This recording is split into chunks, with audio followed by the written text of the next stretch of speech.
Next जो हमारा topic है वो है ब्लॉक। ब्लॉक क्या होते हैं? इन दो वेरिएबल पे काम करते हैं हम आगे।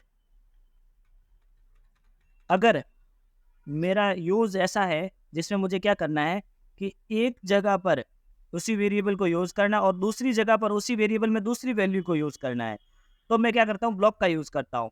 जनरली ब्लॉक रियल लाइफ में कहाँ यूज़ आते हैं? रेयरली यूज़ आते हैं, पर स्पेसिफिक केस बनता है इनका, वहाँ स्पेसिफिक केसेस में ये यूज़ आते भी है। तो ये कैसे काम करते हैं?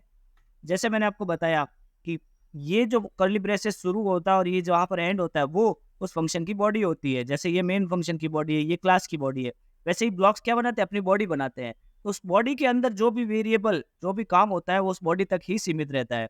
बॉडी के बाहर उस वेरिएबल की कोई वैल्यू और वो एग्जिस्टेंस उसकी नहीं रहती है। तो एक ब्लॉक बनाता हूँ मैं, ब्लॉक 1, और उसके आगे लगाते हैं कोलन, फिर बॉडी स्टार्ट बॉडी एंड।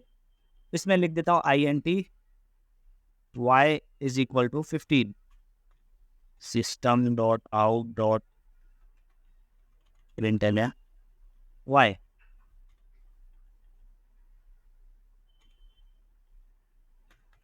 एक और ब्लॉक बनाता हूँ, ब्लॉक 2, उसकी बॉडी बनाता हूँ INT y is equal to 10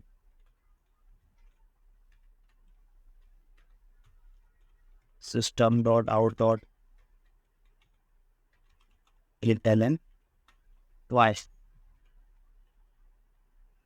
तो दो ब्लॉक बने हैं मेरे पास। एक ब्लॉक में y की वैल्यू 15 और दूसरे में 10 की है। दोनों ही प्रिंट करवा रहा हूँ, तो ये 15 भी प्रिंट हो गया और 10 भी प्रिंट हो गया। अगर ये y ब्लॉक में ना होता तो क्या होता? तो मैं y को यहाँ डिक्लेयर करता हूँ INT y is equal to 5।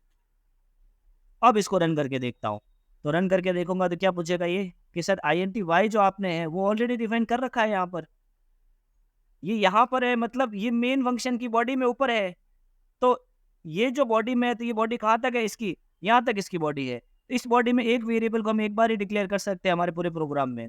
तो यहाँ से यहाँ तक तो ऑलरेडी डिक्लेयर्ड है। तो इसका मतलब क्या है? ये जो INT वाइज वेरिएबल था जो पहले अनडिक्लेयर्ड था, इसका स्कोप कहाँ है? यहाँ से सिर्फ यहाँ तक ही है। इसीलिए मैंने दूसरी बार दूसरे ब्लॉक में y को यूज़ किया। ये करने दे रहा है क्योंकि इसका ब्लॉक यहाँ से यहाँ तक ही है, इस y का ब्लॉक यहाँ से यहाँ तक है। तो बॉडी, ब्लॉक की बॉडी तक ही ब्लॉक के सारे वेरिएबल का स्कोप रहता है।